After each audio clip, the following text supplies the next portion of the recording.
Hello my dear friends, and welcome back to another Star Wars news update. We've got a lot to talk about, but we're going to start with the Bad Batch Season 3, which is now just 17 days away, and there is no doubt, the one character fans are most excited to see return is Asajj Ventress, and to learn more about the nature of her return, considering Star Wars promises they're adhering to the novel Dark Disciple. Well, last week, when I spoke about the many ways she might return, I mentioned how we might need to look at the bigger picture with regards to her reason for making such an unexpected comeback. And today we might have our answer. You see, redemption has been a core theme of Star Wars ever since the original trilogy, in 1983's Return of the Jedi, when Luke Skywalker insisted there was still good in his father. And this was even more staggering considering the scale of Anakin's sins, ranging from the slaughtering of younglings, to watching the destruction of planets, numerous heinous things he did as Darth Vader, and yet, he was welcomed back to the light. And even though Asajj Ventress has a very different kind of story, she's always kind of had parallels to Anakin, and some fans argue, in the Bad Batch Season 3, it's her time for redemption. She sacrificed herself to save Quinlan Vos, but now we have to wonder why is she back? Well, the reason might be more far-reaching than we assume, beyond the Bad Batch Season 3. Whatever Lucasfilm's reasons for bringing her back into the early Imperial mix, a theory that some fans have perspicaciously suggested is that Asajj's return indicates the next direction for Star Wars animation. In other words, when the show comes to an end on May 1st, we might have some kind of idea of where the next show is heading. The next big animated show might be set up by Asajj's actions and her purpose in the Bad Batch Season 3. And this theory is no longer just a theory, because Nika Futterman, Asajj's voice actress, sat down with Rule the Galaxy podcast, and the hosts pressed her on any kind of hint, breadcrumb or tease for the Bad Batch Season 3. She sat in silence for a few seconds, pondering how to respond, because she could get in trouble for revealing too much. But then the reply she gave shocked the hosts, blew everyone away, and was a bigger hint than the voice actress realized. She said, quote, "Asajj in the Bad Batch is just an appetizer." And this seems to confirm that Asajj is not going to die in Season 3 and is being set up by Jennifer Corbett and Dave Filoni and Lucasfilm a larger purpose after this show comes to an end, maybe even as soon as Tales of the Jedi Season 2, which is also a 2024 show. Lucasfilm may not always have a plan when it comes to live-action content, but with animated shows, they seem to have a roadmap which is much more concrete and thoroughly thought through. I imagine on May 4th, we could get some kind of announcement of the next series coming, presumably a few years down the line, and if not, we might know as soon as the end credits scene of the last episode of Season 3. It's exciting times.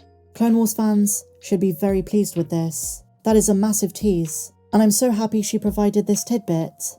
I wouldn't be surprised in the next couple of weeks if we do get more TV spots, another teaser trailer, something like that. So keep your eyes open because I will be breaking down anything that is revealed.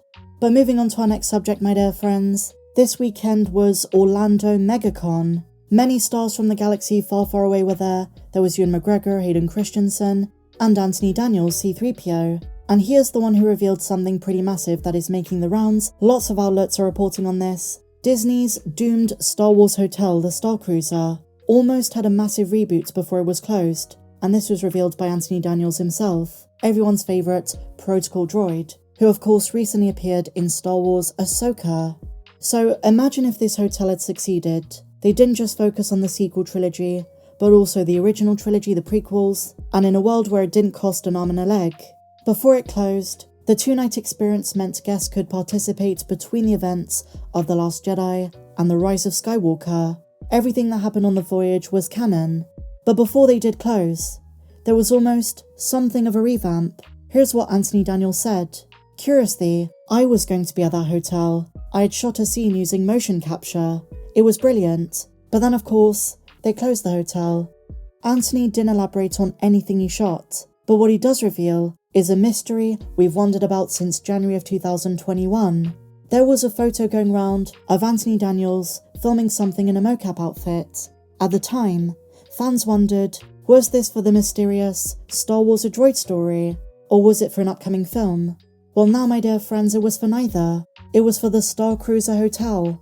And it wasn't going to be Anthony Daniels physically there, he just shot a scene for it. So what was the plan for 3PO? The fact Daniels did motion capture points to either a video message of the droid, or maybe an advanced animatronic, similar to Hondo and Arca at Galaxy's Edge, one who is meant to move like the actor and play the role without having to have Anthony Daniels in the suit in the flesh. I think 3PO is a very easy option for Star Wars, because he can fit into almost every era of the saga, and this begs a very interesting question. Was the Galactic Starcruiser being rethemed to include other eras like the Clone Wars, the original trilogy, and even the Mandoverse era? But for now, all we can do is speculate.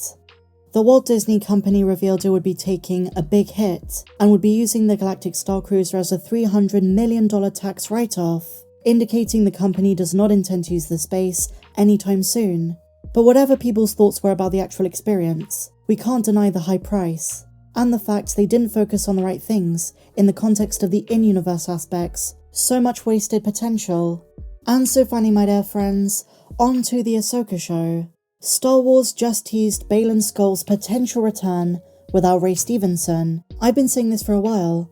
In yesterday's video, we spoke about how Anakin Skywalker, Hayden Christensen, is rumoured to be confirmed for Ahsoka's second season. Well now, it seems as though Dave Filoni is trying to indicate they're recasting Baylan Skoll. He drew an image of Ahsoka and Sabine atop the hand of the father on Peridea. There was no Baylan there, but the image did indicate they're searching and tracking down Baylan wherever he went.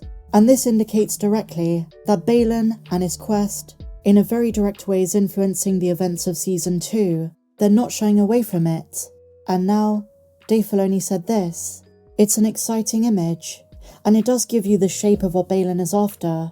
It's great the conversation is about Rey, but fans of the Clone Wars already know what this is, and where it leads." A few months ago, when he was asked about Ray Stevenson and how they're going to replace him, are they going to continue Baylan's story, he said, quote, "Obviously there's a story there, but he wouldn't say for sure.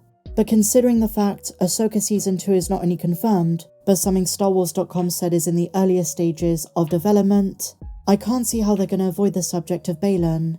Exciting times to come. We will never forget Rey, and never forget his amazing legacy." But with that said, my dear friends, that brings us to the end of today's Star Wars news update. Did you enjoy it? If you did, please let me know. Please be sure to give me a big fat thumbs up, subscribe if you're new, and I'll see you in the next video. May the Force be with you, always.